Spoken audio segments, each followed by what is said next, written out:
ክርስቶስ ከተማ የክርስቶስ ከተማ የክርስቶስ ከተማ የክርስቶስ ከተማ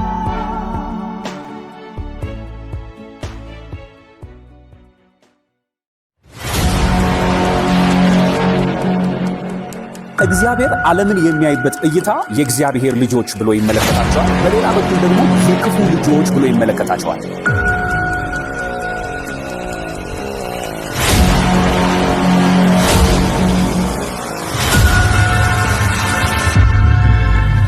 ለዚህ ነው እግዚአብሔር መንግስት እንጂ ሃይማኖት የለውም የምንለው።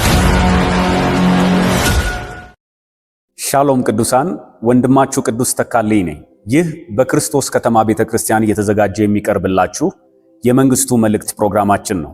ዛሬ በዚህ ያለሁት የእግዚአብሔርን ቃል ከእግዚአብሔር መንግስት አንጻር እንድንከፋፈል ነው። በአንድ ርዕስ ላይ የእግዚአብሔርን ቃል አካፍላችኋለሁ። የማካፍላችሁ የእግዚአብሔር ቃል በማዕከላዊነት የሚገኘው ማቴዎስ ምዕራፍ 13 ላይ ከቁጥር 24 ጀምሮ ባለው ክፍል ላይ ይሆናል።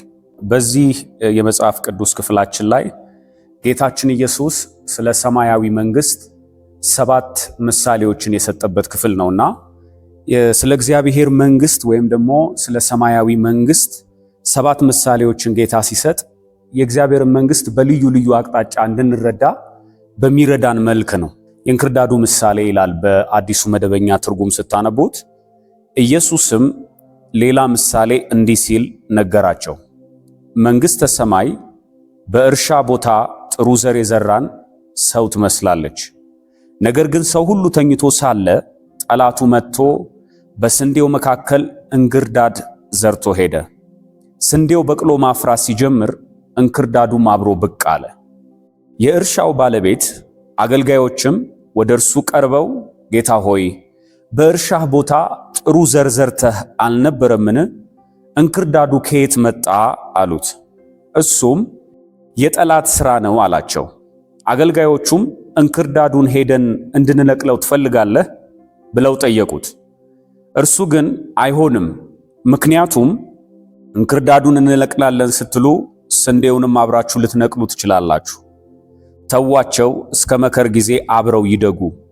በዚያ ጊዜ አጫጆቹን እንክርዳዱን አስቀድማችሁ ንቀሉ፣ በእሳትም እንዲቃጠል በየነዶው እሰሩት፣ ስንዴውን ግን ሰብስባችሁ በጎተራዬ ክተቱ እላቸዋለሁ አላቸው።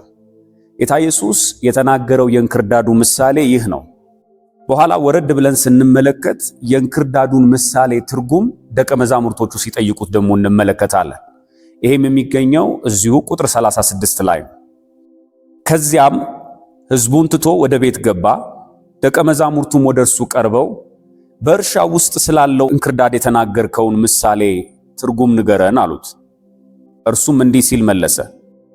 ጥሩውን ዘር የዘራው የሰው ልጅ ነው፣ እርሻውም ይህ ዓለም ነው። ጥሩ ዘር የእግዚአብሔርን መንግሥት ልጆች ያመለክታል። እንክርዳዱም የክፉ ልጆች ናቸው። ዘርቶት የሄደው ጠላትም ዲያብሎስ ነው። መከሩ የዓለም መጨረሻ ሲሆን አጫጆቹም መላእክት ናቸው። እንክርዳዱ ተነቅሎ በእሳት እንደሚቃጠል ሁሉ በዓለም መጨረሻም እንዲሁ ይሆናል። የሰው ልጅ መላእክቱን ይልካል፣ እነሱም ለኃጢአት ምክንያት የሆኑትንና ክፉ የሚያደርጉትን ሁሉ ለቅመው ከመንግስቱ ያወጣሉ። ለቅሶና ጥርስ ማፋጨት ወዳለበት ወደ እቶን እሳት ይጥሏቸዋል። በዚያን ጊዜም ጻድቃን በአባታቸው መንግስት እንደ ፀሐይ ያበራሉ።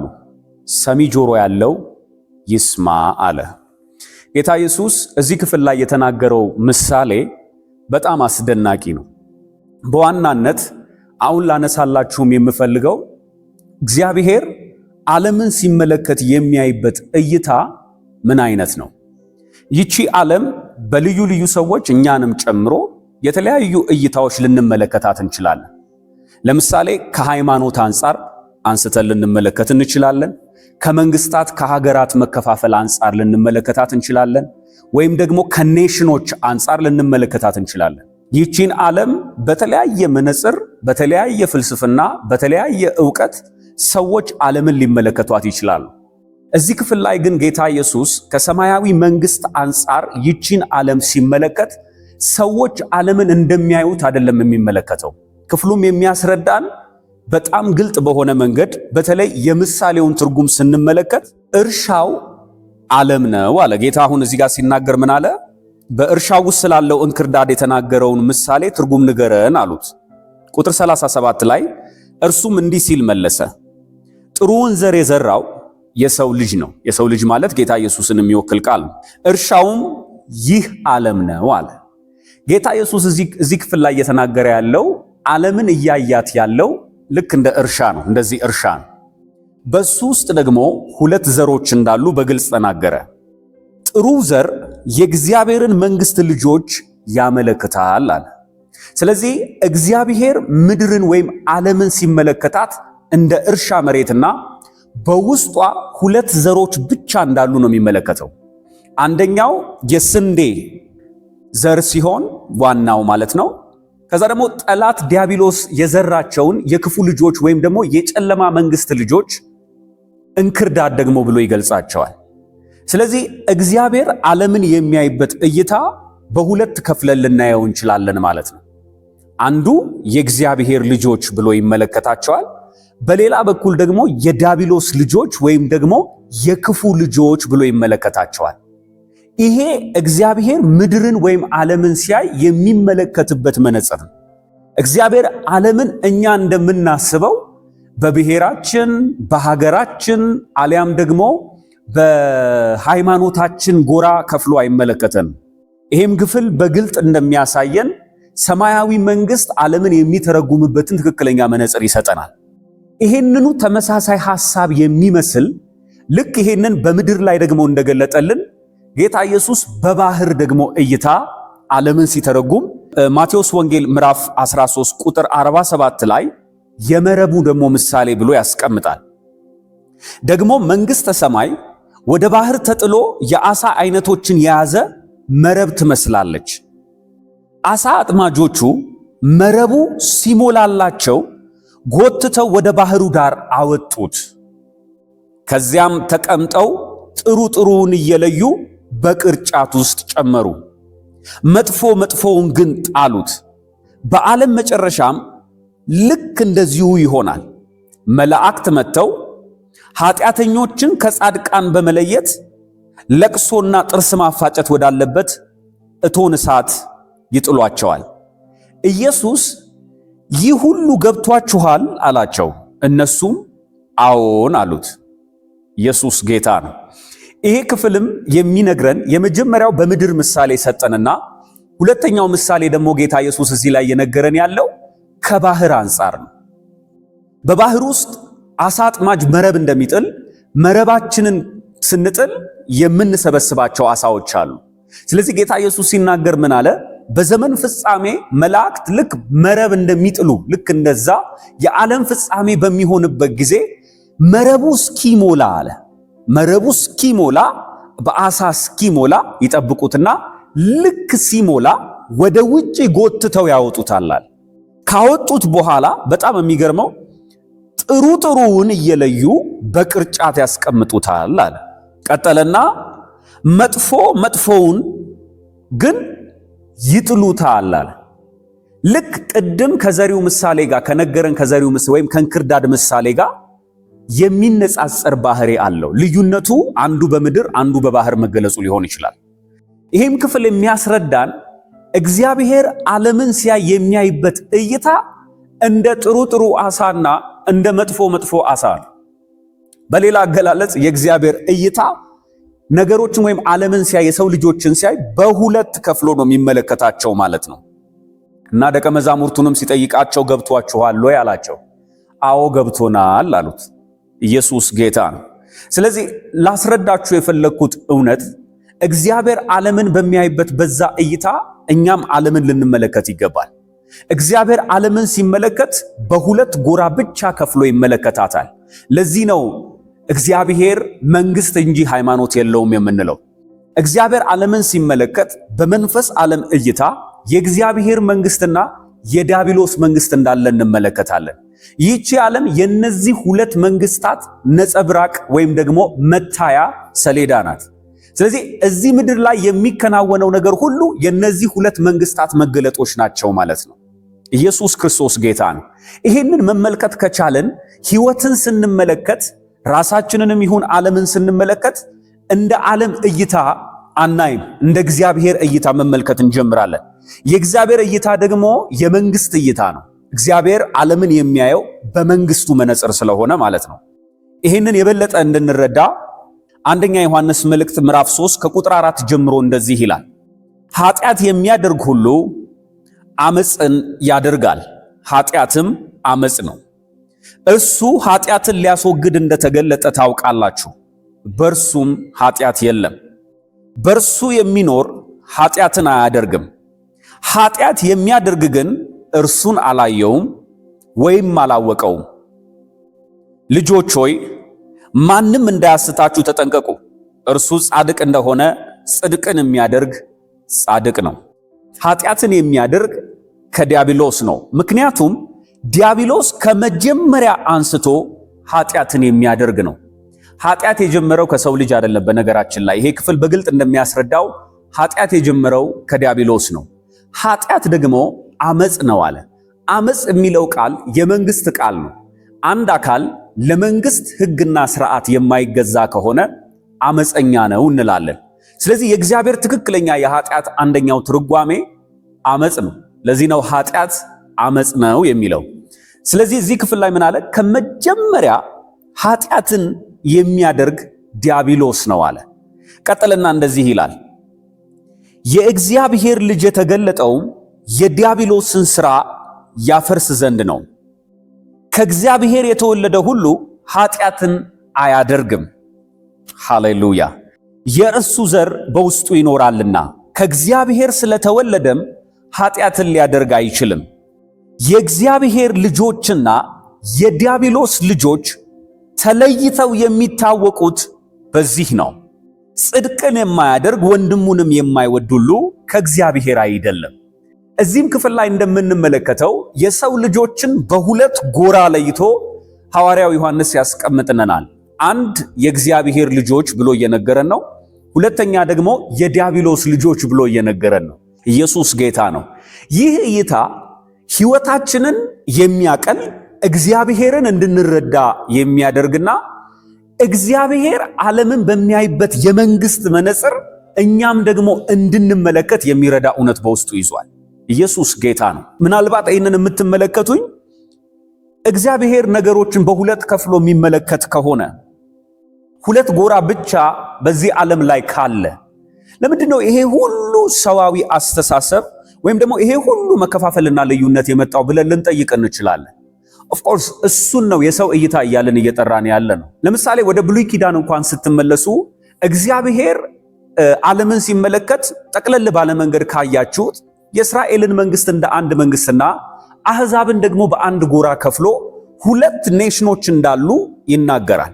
ስለዚህ ጥያቄው ሊሆን የሚችለው የትኛው መንግስት ውስጥ ነን ነው። ምናልባት የምትመለከቱኝም የትኛው መንግስት ውስጥ ናችሁ? የእግዚአብሔር መንግስት ውስጥ ናችሁ ወይንስ ደግሞ የዲያብሎስ መንግስት ውስጥ ናችሁ? ከነዚህ ከሁለቱ እውነት ውጪ ሌላ ስለማይኖር ማለት ነው። ለዚህ ነው መጽሐፍ ቅዱሳችንም የሚናገረው እግዚአብሔር ልጁን የላከው አንድያ ልጁን ኢየሱስ ክርስቶስን የላከው ሰው ከጨለማ መንግስትና ስልጣን አምልጦ ወደ ፍቅሩ ልጅ መንግስት እንዲፈልስ ነው። ወደ እግዚአብሔር ልጅ መንግስት እንዲፈልስ ነው። አሁን የእግዚአብሔር መንግስት የሚተዳደረው በልጁ በኢየሱስ ክርስቶስ። ኢየሱስ ክርስቶስ ጌታ ነው። ይሄንን ጥሩ ሊገልጽልን የሚችለው ሐዋርያው ጳውሎስ በደማስቆ መንገድ ላይ ወደ ደማስቆ በሚሄድበት መንገድ ላይ በታላቅ ብርሃን በራእይ ጌታ ኢየሱስ እንደተገለጠለትና አስደናቂ የሆነ የህይወት ለውጥ እንደመጣ በህይወቱ መጽሐፍ ቅዱሳችን ይናገራል በሐዋርያት ሥራ ላይ። ይህንን ከተመለከተ በኋላ አንድ ቦታ ስለዚህ ክስተት የሚተርክበትን ታሪክ በሐዋርያት ሥራ ምዕራፍ 26 ቁጥር 15 ላይ እንመልከት። ለምን አሁን የማወራውን ነገር ምናልባት አጠር ባለ መንገድ በርሱ ተልኮ ውስጥ እንመለከታለን። እኔም አለ ጌታ ሆይ አንተ ማነህ አልኩ። ጌታን እንዲህ ነው የጠየቀው፣ አንተ ማነህ አልኩ። ጌታም እንዲህ አለኝ፣ እኔ አንተ የምታሳድደኝ ኢየሱስ ነኝ። አሁንም ተነሳና በእግርህ ቁም። ስለ እኔ ስላየኸውና ወደፊትም ስለማሳይህ ነገር አገልጋይና ምስክር እንድትሆን ልሾምህ ተገልጬልሃለሁ አለ። ሃሌሉያ። ይህንን ጌታ ከተናገረው በኋላ ቀጥሎ ጌታ ይህንን መልእክት ይነግረዋል። ከገዛ ሕዝብህና ወደ እነሱ ከምልክህ ከአሕዛብ አድንሃለሁ። ከገዛ ሕዝብህ ማለት ከአይሁድ ሕዝብ ነው ወይም ከእስራኤል ሕዝብ ነው። ወይም ደግሞ ወደ እነሱ ከምልክህ ከአሕዛብ አድንሃለሁ አለው። ቀጠለና እንደዚህ አለው፣ አንተም ዓይናቸውን ትከፍታለህ፣ ከጨለማ ወደ ብርሃን ከሰይጣንም ሥልጣን ወደ እግዚአብሔር ትመልሳቸዋለህ። እነርሱም የኃጢአትን ይቅርታ ይቀበላሉ፣ በእኔም በማመን በተቀደሱት መካከል ርስት ያገኛሉ። በዚህ ምድር ላይ የሰው ልጅ የሃይማኖት ለውጥ ሳይሆን ልክ እንደዚህ አይነት የስልጣን ለውጥ ነው የሚያደርገው። መዳን ብለን የምንጠራው ወይም በኢየሱስ ክርስቶስ በማመን መዳን የምንለው ከጨለማ ስልጣን ከክፉ መንግስት መዳንን ነው። ስለዚህ እዚህ ክፍል ላይ ኢየሱስ ክርስቶስ ሐዋርያው ጳውሎስን ሲልከው የላከው ሰዎችን ከጨለማ ወደ ብርሃን ከሰይጣን ስልጣን ወደ እግዚአብሔር ስልጣን ዞር እንዲሉ ነው። እንዴት ነው ዞር የሚሉት ካልን ደግሞ ክፍሉ ላይ ይናገራል። እነሱም የኃጢአት ይቅርታን ይቀበላሉ፣ በእኔም በማመን በተቀደሱት መካከል ርስት ያገኛሉ። የእግዚአብሔር መንግስት ወራሽ የምንሆነው የመንግስቱ ጌታና ንጉሥ የሆነውን ኢየሱስ ክርስቶስን ስናምንና ስንቀበል የሕይወታችን ጌታና ገዢ ስናደርገው ወደ እግዚአብሔር መንግስት ወይም ወደ ፍቅሩ ልጅ መንግስት ሽግግር ይሆንልናል በመንፈስ ዓለም ማለት ነው። ስለዚህ ጌታም እየተናገረን ያለው በእግዚአብሔር መንግስት በተቀደሱት መካከል ርስትን የምታገኙት አለ በእኔ በማመን ነው። በእኔ በማመን የኃጢአትን ይቅርታ ትቀበላላችሁ። ለምን? ኃጢአት አመጽ ነው። አመጽ የጨለማ መንግስት ማህበርተኝነት ነው። የጨለማ መንግስት አባል መሆን ነው። የሰይጣን አስተሳሰብ፣ የሰይጣን የህይወት ስርዓት ተካፋይ መሆን ነው። ስለዚህ ጌታ ኢየሱስ እዚህ ክፍል ላይ የነገረን ያለው መዳን ማለት ከጨለማ ከክፉ መንግስት ወደ ፍቅሩ ልጅ መንግስት መሻገር እንደሆነ ነው።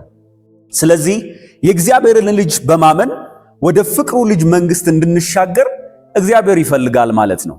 ለዚህ ነው ወንጌል ወይም የምስራች ብለን የምንለው የእግዚአብሔርን መንግስት ነው ወይም ሰማያዊውን መንግስት ነው። በልጁ በክርስቶስ ኢየሱስ ወደ መገለጥ የመጣውን የእግዚአብሔርን መንግስት ነው። ክብር ለእግዚአብሔር ለአምላካችን ይሁን።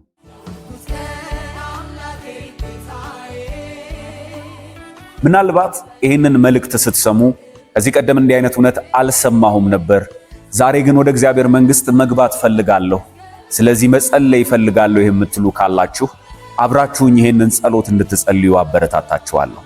እግዚአብሔር አባቴ ሆይ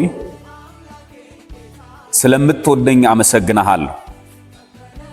መንግስትህን ልታወርሰኝና ልጅህ ልታደርገኝ መልካም ፍቃድህ ስለሆነ አመሰግናለሁ። ኢየሱስ ክርስቶስ ያንተ ልጅ እንደሆነ ስለኔ ኃጢአት ወደ ምድር እንደላከው እንደሞተልኝ ሞትን ድል አድርጎ እንደተነሳ እናም በክብር ባንተ ቀኝ እንደተቀመጠ በልቤ አምናለሁ። ኢየሱስ ክርስቶስ ጌታ እንደሆነ እመሰክራለሁ። ይህንን በማወጄ ከኃጢአቴ ሁሉ ስላጠብከኝ መንፈስ ቅዱስንም ስለሰጠኸኝ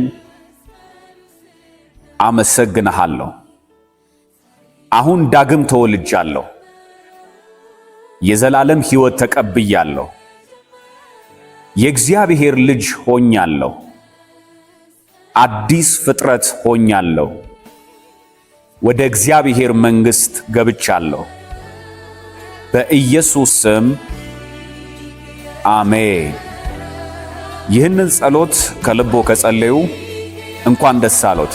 ወደ እግዚአብሔር መንግሥትና ቤተሰብ ተቀላቅለዋል።